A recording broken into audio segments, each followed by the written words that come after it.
Hormatly tomaşaçylarymyz, Universal peýdaly maslahat sahypamyza geçmeden ozal size şonu ýatlatmak isleýär. Türkiýe talip wizasy bilen taliplerin ilkinji tapgary gelmäge başlady. Ilki bilen taliplerimize okuwlaryny ösünlük arzu edýär. Hormatly talipler, bu habar sizin üçin. Ähli sanawdaky okuw mekdepleri okuwa başlamak üçin pasport, attestat we 3 ýyllyk bahanyň notarial idara tarapyndan tasdiklanan terjimesi isleýärler.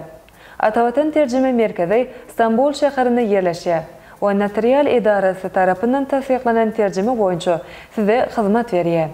Size resmi namaňyzy WhatsApp bilen ýa-da elektron poçta bilen Atawatan danışmanlyk eltede, ýagny Atawatan terjime merkezine iýerip, degişli tölewini hem online geçirseňiz, terjimeňiz siz ofisa gelmeden taýýarlap goýulur. Bilelikde notarial idara gidip, bir neçe minutyň dowamyny resmi namalaryňyz taýýar bolar. Ofis Aksaray, Yeni Kapı metro, merkezi ýerde ýerleşýär. Telefon +90 532 401 71 52. Elektron poçta atawatantranslation@gmail.com